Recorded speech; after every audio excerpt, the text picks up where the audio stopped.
Hey YouTube, Cyberdyne24.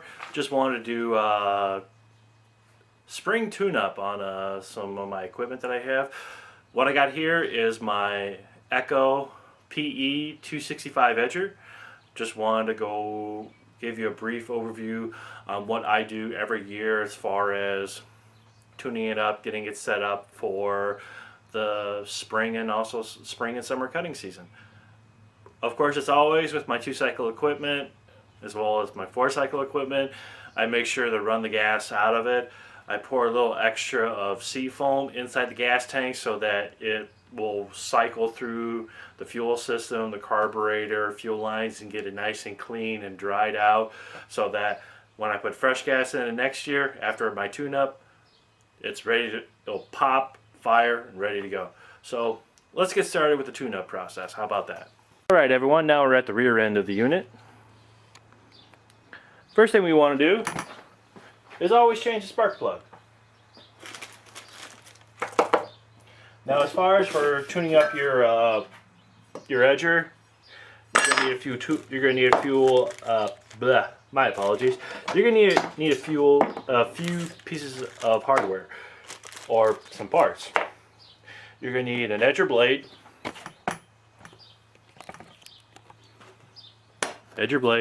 right here. You know, you can go to Home, especially with Echo products, you can go to Home Depot, you can buy tune-up kits. You can also even buy like a 2-pack of these, which includes a cotter pin, but it's really not necessary, because if you're careful enough, you can reuse the old cotter pin on it. You're also going to need a fuel filter, and this is actually this is not Echo, this is an aftermarket. This is a Walboro, part number 125-527-1, and you also will need a spark plug. And this is the same spark plugs that they get put in from the factory. It is going to be NGK. See if that will kind of get into focus. NGK BPM8Y. So first thing we're going to do is we're going to take the spark plug boot off. Lots of times these things are easy or they can be difficult.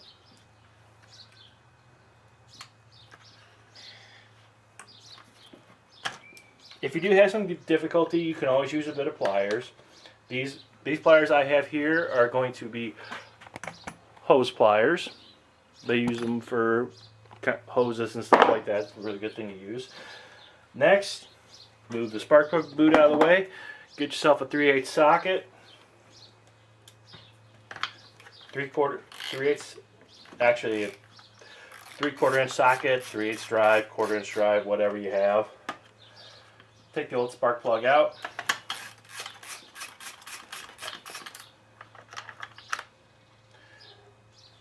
As we can see right here, spark plug's kind of dirty, so put a fresh one in.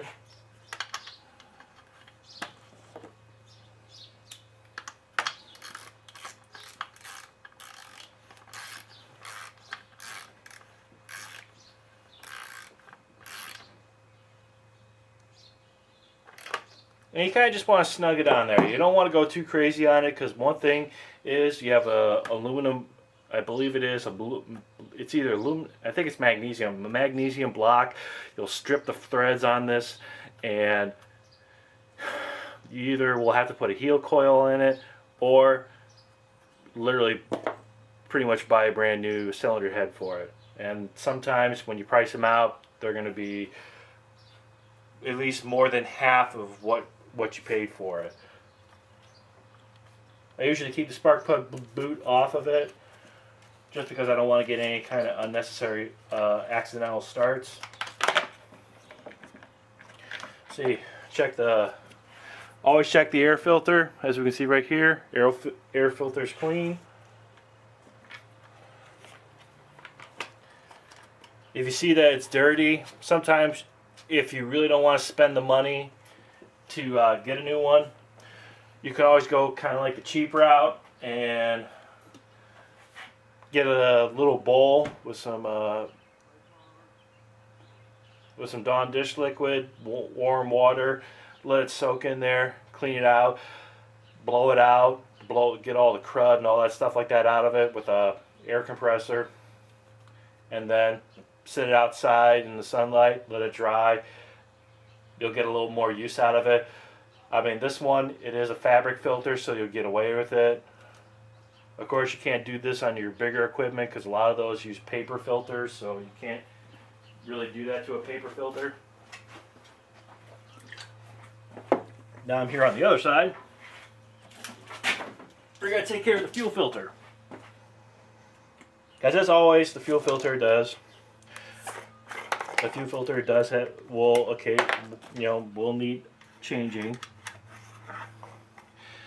Now, as you can see right here, all this is an old throttle cable where I actually bent the tip on it. Let's try to get this in focus. There we go. Nice little hook. You can use picks or even just a coat hanger, or even just like a little thin piece of wire like this. But as you can see, I hooked it in there, pulled the fuel line out. Fuel line's exposed. Really easy to get to. Now we've got the fuel filter right here, new one. So open it out of the package.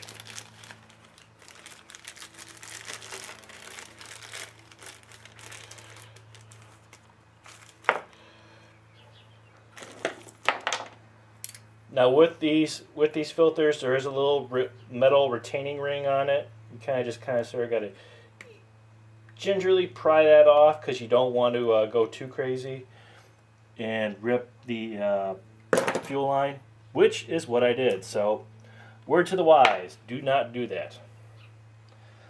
But I got enough fuel line on here, so I can easily just get a pair of side cutters.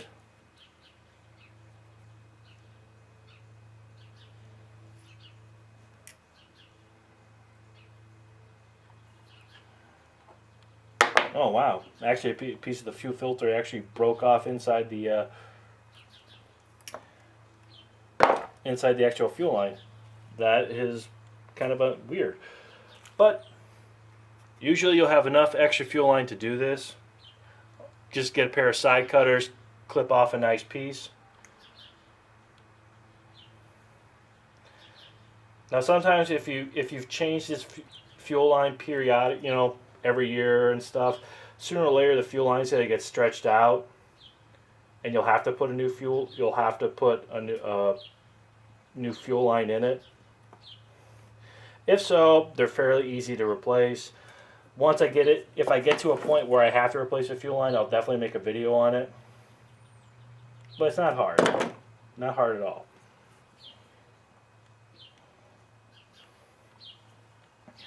I got that fuel line on there.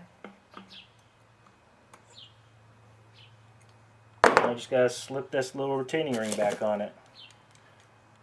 It just helps hold the fuel line in its place. You don't necessarily have to have it. There we go. New fuel line, new fuel filters in, and there we go. Now, like I said, if you go to Home Depot and stuff like that, you really won't buy the fuel line separate. You'll buy what they call a Repower Kit, which pretty much includes the fuel line, fuel filter, the grommet, and all that stuff like that. All I can really tell you is when you do buy those Repower Kits and you're going to replace the lines, is with the grommet, be very, very careful when installing the grommet, because you don't want to use any... you can use sharp, you can use this flathead screwdriver, just make sure you don't damage the grommet itself. One thing I like doing is get some penetrating oil, spray it on the grommet so that it gets nice and slick and greasy. It'll slip right into the actual hole itself and you'll be fine. All you gotta do if you use the Repower Kit is just make sure what line goes to where. But as you can see with the Echo, you just have three lines.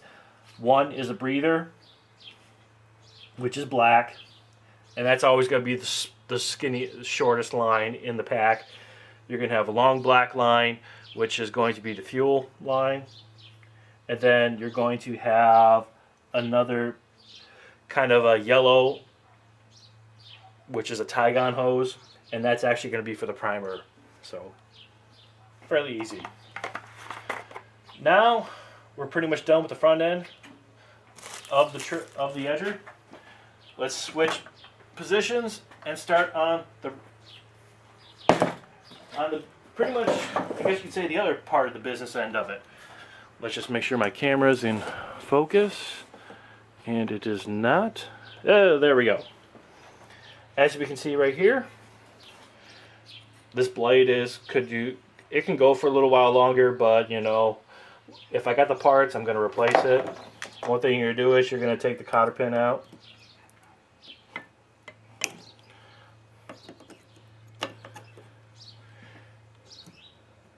In this particular situation, I am going to replace the cotter pin because, well, I got a bunch of cotter pins, and I got a bunch of cotter pins anyway, so straighten it out. If you have trouble getting it out, just get a nice pair of side cutters and just clip it off.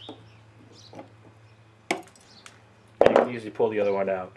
And it's always, get a really nice pair of side cutters. I mean, of course, I use Snap-on, but Channel Locks are a good brand.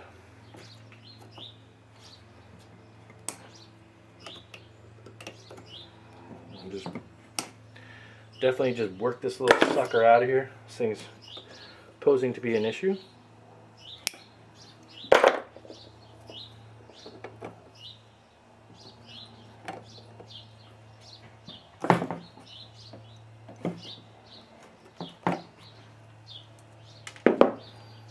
Now we got a little nut on there.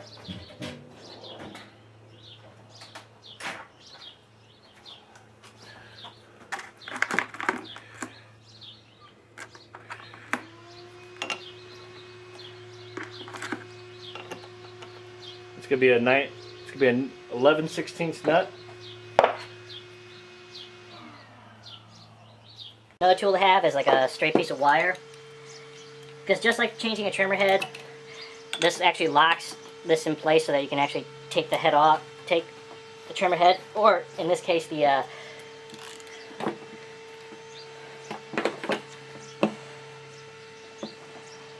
this sucker's on here.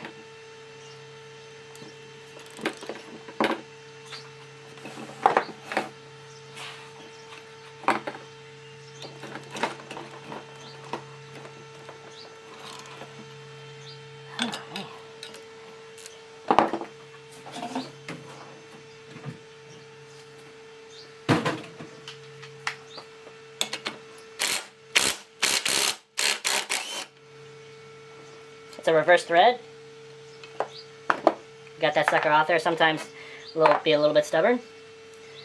Got that old one off. Now we're gonna put the new one on. Plus, also, this would be a good time to kind of inspect things and whatnot. See how the shaft is. See how the splines on the shaft are going.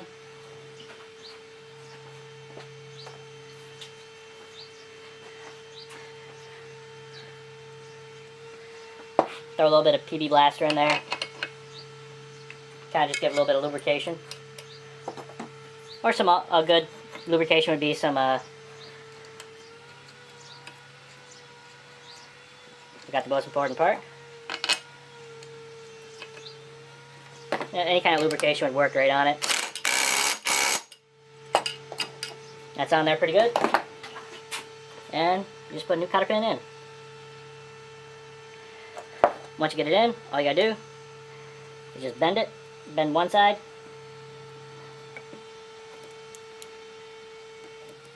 Bend the other side to the other direction.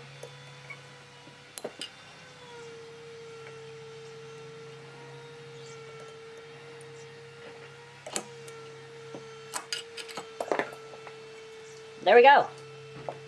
And that's pretty much it.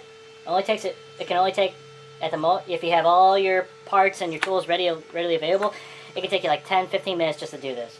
Small little price to pay to make sure that your equipment starts right. And this is something that any person can do with just a few basic hand tools.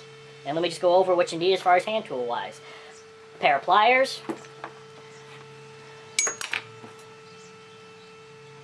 A bent piece of wire so that you can hook and get that fuel filter out.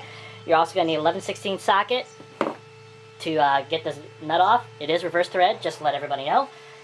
You're going to need also a nice little heavy piece of wire like this so that you can stick into the proper hole so that it actually locks. It'll lock the blade in place so you can take the nut off, because if you don't lock this in place, it's just going to spin. And you're also going to need a 3/4 inch socket to take the spark plug out. And that's all, and that's it. And as you can see, quite a bit of difference. And that's all you really need to do to tune up your edger. And this can also, these same procedures can also go with doing maintenance on your chainsaw as well as your string trimmer. Just forget about the whole changing the edger blade part. Thank you so much, YouTubers. I always appreciate the comments, the subscribes, the likes. As always, like, subscribe, favorite, and thank you so much and have a great day.